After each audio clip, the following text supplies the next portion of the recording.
Master here. आज इस video में मैं आपको बताऊंगा प्रॉब्लम्स ऑफ इंडियन एग्रीकल्चर। इस वीडियो को देखने से पहले आप इसका प्रीवियस वीडियो जरूर देखेंगे जिसमें हमने पढ़ा था role and importance of agriculture. अब देखो, आज इस वीडियो में हम लोग डिस्कस करेंगे अबाउट प्रॉब्लम्स ऑफ एग्रीकल्चर। हमारे एग्रीकल्चर, हमारे कृषि में क्या क्या प्रॉब्लम्स है, ठीक है ना। यूं तो हम कहते हैं कि हम कृषि प्रधान देश हैं और सरकार हर वर्ष कृषि के लिए बहुत सारे पैसे खर्च करते हैं, लेकिन फिर भी हमारे एग्रीकल्चर में बहुत सारा प्रॉब्लम्स है, डिफेक्ट्स है, जिस वजह से इससे जो कंट्रीब्यूशंस आता है जीडीपी में वो उतनी मात्रा में नहीं आ सक रहा है जो कि दूसरे सेक्टर से आ रहा है, ठीक है। इसलिए दिन ब दिन हम कह रहे हैं कहीं ना कहीं हम कृषि क्षेत्र में पीछे होते जा रहे हैं और हमारा जो दूसरा सेक्टर्स है, industrial sector and service sector, उसमें कहीं ना कहीं ग्रोथ बढ़ रहा है। उसके कंपैरिजन में हमारे एग्रीकल्चरल सेक्टर का ग्रोथ नहीं बढ़ पा रहा है। तो इसके पीछे मुख्य कारण क्या है, what are the reasons behind that, तो एक एक करके हम लोग डील करेंगे। ऐसे 6 रीजंस हैं और बहुत इंपॉर्टेंट है। सबसे पहला रीजन है low level of agricultural productivity. एक बात आगे बढ़ने से पहले मैं ये भी आपको बताऊं कि आप हमेशा याद रखना, ये जो आप प्रॉब्लम्स पढ़ रहे हो ये इंडियन एग्रीकल्चर का प्रॉब्लम है, वर्ल्ड एग्रीकल्चर का नहीं है, ठीक है ना।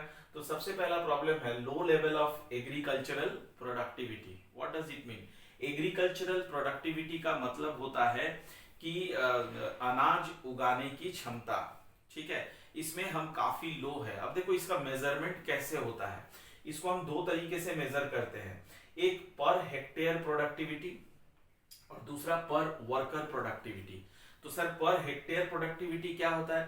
पर हेक्टेयर प्रोडक्टिविटी का मतलब होता है total production divided by total hectare of land. आपने जितना टोटल प्रोडक्शन किया उसको डिवाइड कर दो total hectare of agricultural land. Secondly per worker productivity, total production divided by total agricultural workers.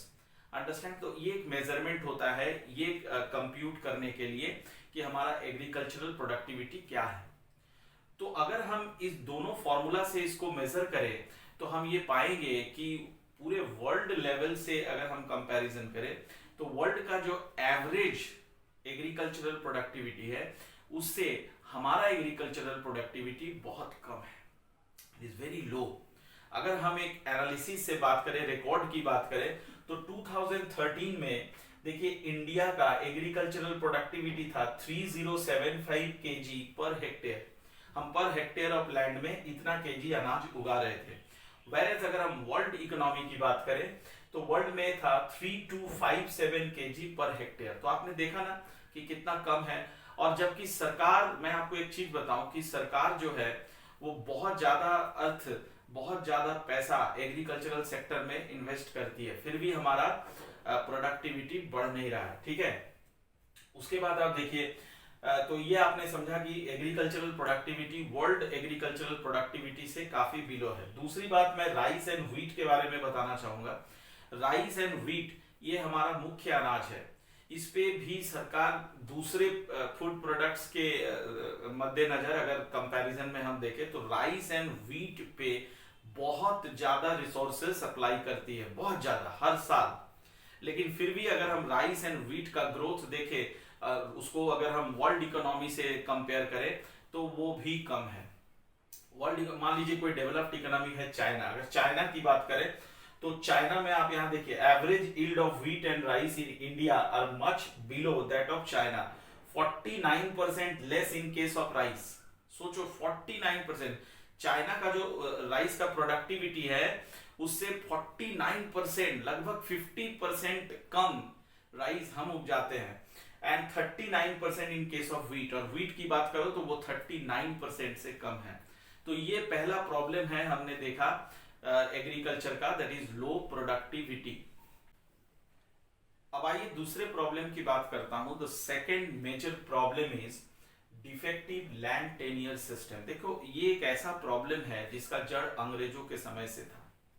अंग्रेज ये प्रॉब्लम हमें दे करके चले गए। इसमें क्या है कि अंग्रेजों ने जमींदारी सिस्टम चालू किया था और वो जमींदारी सिस्टम जो है आज भी कई गांवों में पाया जाता है, जहां पे सारा जमीन जो है गांव का लगभग 90% जमीन जमींदार के हाथों में होता है और किसानों को उसमें फार्मिंग करने दिया जाता है और उनसे हाई रेंट चार्ज किया जाता है, जिससे किसानों को हमेशा नुकसान होता है और उनको खाने की लालच पड़ जाती है और उसको इसके लिए जमींदार से कर्ज लेना पड़ता है और वो उसका जिंदगी जो है उसको कर्ज चुकाते चुकाते चला जाता है।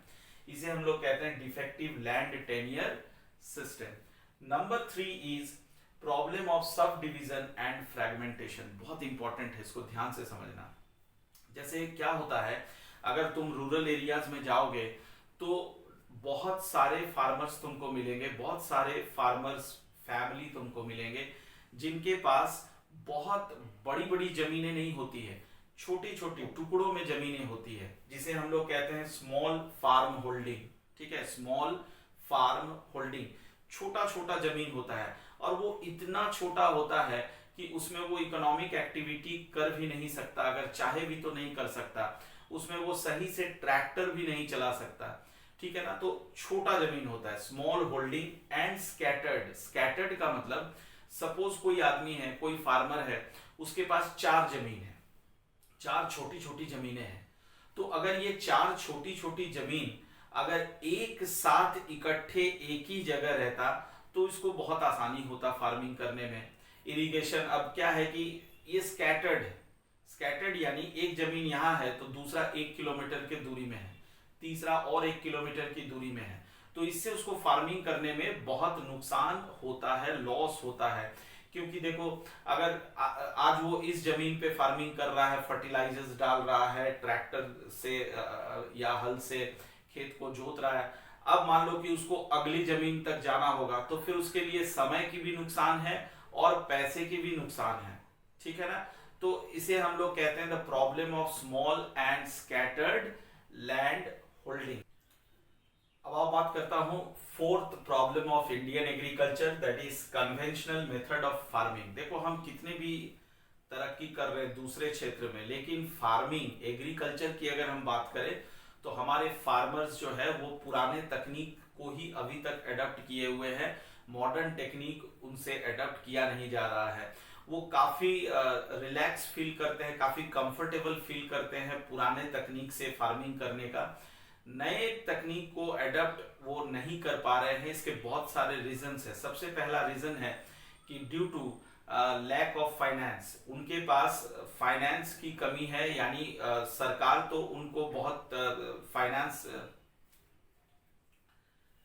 अब आप देखता हूं fourth Indian agricultural problem, that is conventional method of farming. देखो, हम दूसरे क्षेत्र में तो काफी मॉडर्नाइज्ड टेक्निक्स अडॉप्ट कर रहे हैं, तरक्की भी कर रहे हैं, लेकिन अगर फार्मिंग की मैं बात करूं तो फार्मिंग में हम मॉडर्न टेक्नोलॉजी अडॉप्ट नहीं कर पा रहे हैं। कारण क्या है? कारण है कि जो फार्मर्स है वो काफी कंफर्टेबल फील करते हैं पुराने तकनीक से काम करने पे। ठीक है, दूसरी बात, मॉडर्न टेक्नोलॉजी को अगर अडॉप्ट करना है तो उसके लिए उन्हें पैसे खर्च करने होते हैं, और हमारे यहाँ 70% फार्मर्स जो है, 70% ऑफ द फार्मर्स उस लायक नहीं है कि वो मॉडर्न टेक्नोलॉजी को अडॉप्ट कर सके। मॉडर्न टेक्नोलॉजी यानी मान लो ट्रैक्टर से फार्मिंग करना, तो आप देखोगे, अगर एनालाइज करोगे, स्टडी करोगे, तो 70 to 75% फार्मर्स के पास ट्रैक्टर्स नहीं होता है, वो वही पुरानी तकनीक जो है हल से ही खेतों को जोता करते हैं। ठीक है ना, तो हल से ही फार्मिंग करते रहते हैं। और भी कई तरह के मॉडर्न एग्रीकल्चरल मैनेजमेंट टेक्निक्स आया हुआ है। ड्यू टू इलिटरेसी फार्मर्स उसको अडॉप्ट नहीं कर पाते हैं, उनको अंदर से डर पैदा हो जाता है कि अगर कहीं मॉडर्न टेक्नोलॉजी, हम नया चीज अडॉप्ट करेंगे तो कहीं हम फ्लॉप ना कर जाए। तो ये कई सारी बातें हैं। दूसरी बात है कि मॉडर्न टेक्नोलॉजी अडॉप्ट करने के लिए जो जिस पैसे की जरूरत होती है सरकार देने के लिए तैयार होता है, लेकिन बीच में इतना करप्शन होता है कि वो पैसा उन तक पहुंचता ही नहीं है। और सबसे अहम बात, जो जमींदार जो वहां उनको शोषण करते हैं, वो यही चाहते हैं कि फार्मर्स जो है कभी तरक्की ना करे, वो पुराने तकनीक से ही अपने फार्मिंग को कंटिन्यू रखे। और इसमें जो सबसे बड़ी बात है कि इरिगेशन फैसिलिटीज, हम वही पुरानी तकनीक यानी भगवान, बारिश के भगवान पे हम लोग डिपेंड रहते हैं कि हे अल्लाह, हे भगवान हमें बारिश दे दो ताकि हम फार्मिंग कर सके। तो ऐसा देखा जाता है कि जिस साल एडिक्वेट रेन नहीं होता है उस साल हमारे फार्मिंग में बहुत ज्यादा प्रोडक्टिविटी घट जाता है, और जिस साल एडिक्वेट रेन होता है तो ठीक ठाक होता है ना। तो हम अभी भी रेन पे ही डिपेंड है इरिगेशन फैसिलिटीज की अगर मैं बात करूं तो। आइए अब बात करता हूं number 5। Problem number 5 is lack of finance. ठीक है, तो देखो मैंने इससे पहले वाले पॉइंट में डिस्कस किया था कि क्या है कि सरकार की तरफ से, हमारे गवर्नमेंट की तरफ से किसानों को मदद करने के लिए काफी एक भारी भरकम अमाउंट जो है प्रोविजंस में रखा जाता है कि इनको समय पे ये लोन इनको दिया जाए at very low rate of interest. लेकिन due to corruption and all that किसानों तक, फार्मर्स तक वो सहायता, वो मदद पहुंचता ही नहीं है। और इसमें जो मनी लेंडर्स होते हैं गांव के, जिसे हम non institutional source of finance कहते हैं, जो मनी लेंडर्स होते हैं उनका बहुत बड़ा हाथ होता है। वो कभी ये नहीं चाहता है कि किसानों तक सरकारी मदद पहुंचे। अगर किसानों तक सरकारी मदद पहुंचेगा तो किसान फिर उनसे पैसा लेना बंद कर देगा। तो इसे हम वन सॉर्ट ऑफ करप्शन कहते हैं। तो जब भी किसी किसान को किसी समय पैसे की जरूरत पड़ती है तो सरकारी मदद उन तक पहुंच ही नहीं पाता, तो मजबूरन उनको मनी लेंडर्स पे भरोसा करना पड़ता है, और मनी लेंडर्स इस फायदे का, इसका एडवांटेज उठाता है और उनसे बहुत high rate of interest charge करता है। और एक तरह से अगर देखो, स्टडी करो तो एक किसान का फैमिली एक मनी लेंडर के पास आजीवन कर्ज में फंसा हुआ रहता है। तो इससे किसान काफी डिमोटिवेटेड रहते हैं और ठीक से खेती पर ध्यान नहीं दे पाते हैं। उसके बाद मैं बात करूंगा number 6, इनएडिक्वेट marketing facilities. इनएडिक्वेट marketing facilities का मतलब कि किसान अगर अनाज उगा भी लेता है तो उसको स्टोर करके रखने की जगह उसके पास नहीं होती है। तो अगर आप जो है अपनी अनाज को मार्केट तक पहुंचाओगे तो उसके लिए आपकी सड़कें अच्छी होनी चाहिए, आपके पास अच्छे व्हीकल्स होने चाहिए, ट्रांसपोर्टेशन फैसिलिटीज होने चाहिए कि आप गांव से उसको मार्केट तक, शहर की मार्केट तक या किसी बड़े मार्केट तक उसको ले जाओ। तो ये फैसिलिटीज किसान के पास नहीं होता है, इसे हम लैक ऑफ मार्केटिंग फैसिलिटीज कहते हैं। तो किसान को मजबूरन क्या करना पड़ता है, क्योंकि वो अनाज स्टोर करके नहीं रख पाता, वो मार्केट तक उसको पहुंचा नहीं पाता, तो उसको बहुत कम दामों में लैंडलॉर्ड्स यानी मनी लेंडर्स को बेच देना पड़ता है। फिर मनी लेंडर्स के पास ये सारी सुख सुविधाएं होती है तो वो जाके मार्केट में उसे हाई रेट में बेच देता है। ठीक है, तो इसे हम लोग कहते हैं इनएडिक्वेट मार्केटिंग फैसिलिटीज। तो ये आपने पढ़ा about problems of Indian agriculture.